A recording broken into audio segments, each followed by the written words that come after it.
Didática das provações. Vamos conhecer hoje a justificativa número 80 para a ocorrência de aflições em nossa vida. As provações são ocasiões e meios de ensino utilizados por Deus para que fique registrado que 1. O inimigo não poupa nenhum ser humano dos seus ferozes ataques e 2. O Senhor sempre transforma nossas aflições em bênçãos, se nele esperarmos confiantemente. Nem as crianças são poupadas de sofrimentos e aflições.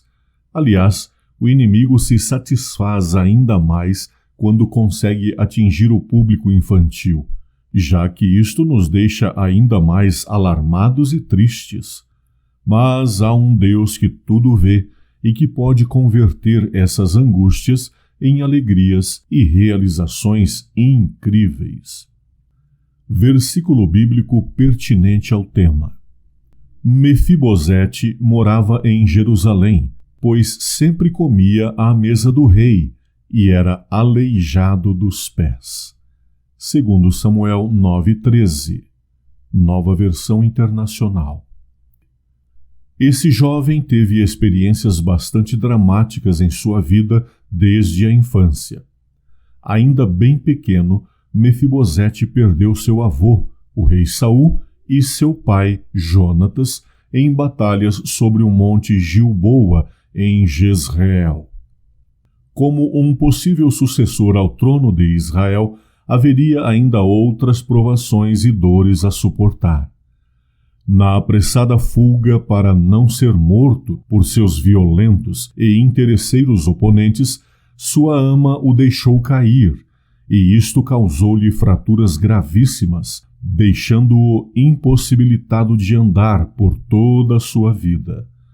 Notemos, uma criança de 5 anos de idade, em um único dia, perdeu o avô, o rei, e o seu pai, o príncipe herdeiro, perdendo também a bênção da primogenitura, a moradia, a segurança pessoal, os bens, a integridade física. Ele ficou aleijado, sem falar nas dores terríveis pelas quais passou, já que estava em fuga e os tratamentos médicos não estavam disponíveis.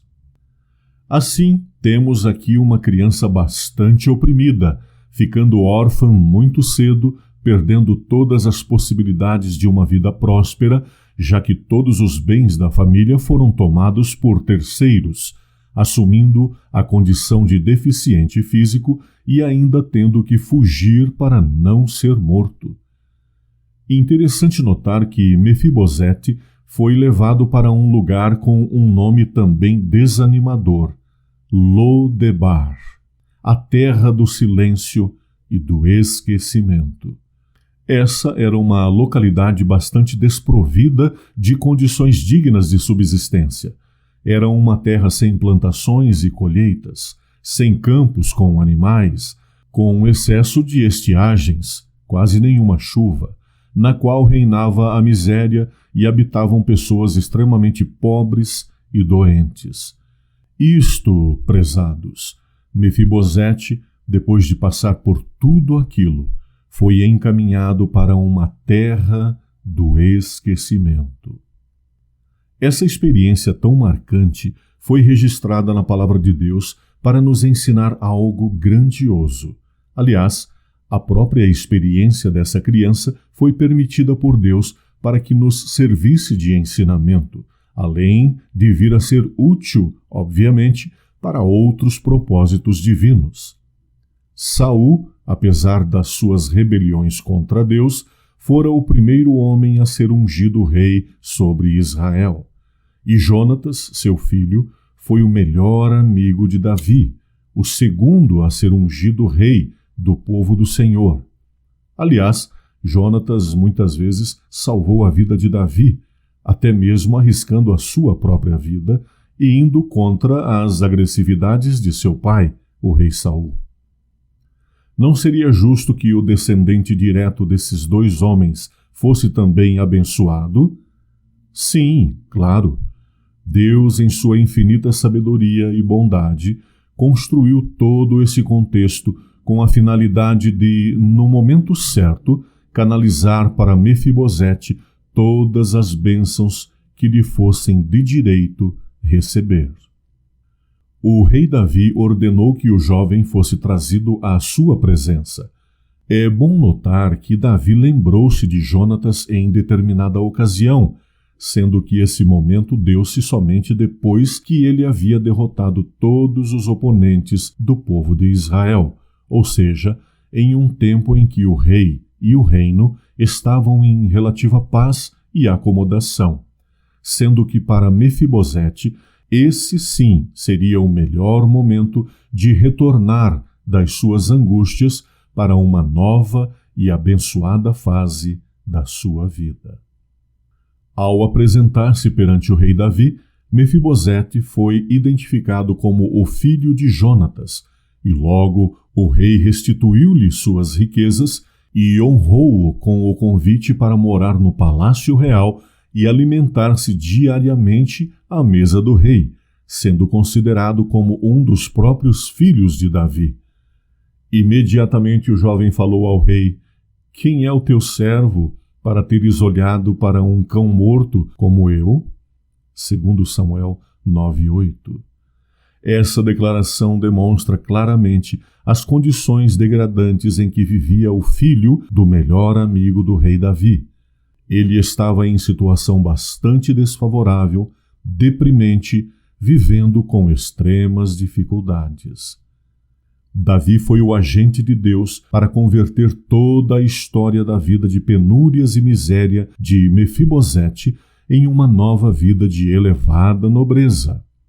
Isto mesmo, da miséria à riqueza, da fome às refeições fartas junto à mesa real, da terra do silêncio e do esquecimento aos aposentos reais na própria Jerusalém, a capital do reino, do anonimato ao reconhecimento de status real. O jovem passou a governar a casa e as posses da família, inclusive a própria família de Ziba, o encarregado da casa de Saul, com seus 15 filhos e 20 servidores. Que resgate promoveu o Senhor na vida desse homem! Deus é amor e Ele sempre deseja abençoar a seus filhos. Ocorre que precisamos exercitar e melhorar nossa paciência e também nossa confiança nele. Porque, quanto ao Senhor, seus olhos passam por toda a terra para mostrar-se forte para com aqueles cujo coração é perfeito para com ele. Segundo Crônicas 16:9. Por outro lado, Satanás, que é totalmente contrário aos princípios divinos e ao governo baseado na liberdade e no amor, submetera Mefibosete, enquanto ainda criança, a terríveis e violentos traumas, sendo que, na realidade, sua intenção era matá-lo, assim como o fez e faz com outras vítimas. Ele é assassino de crianças e de outros seres indefesos. Era e sempre é sua intenção afligir os seres humanos e, quando possível, com as piores e mais cruéis dores. Ele deseja expressar todo o seu ódio e toda a sua ansiedade por vingança da pessoa de Jesus, fazendo que os filhos do Senhor sofram o máximo possível.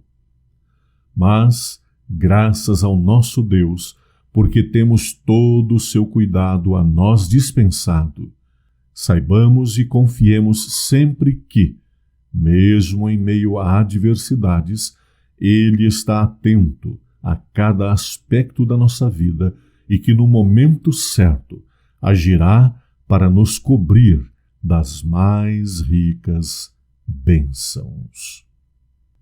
Uma pérola de esperança para você. Não te mandei eu?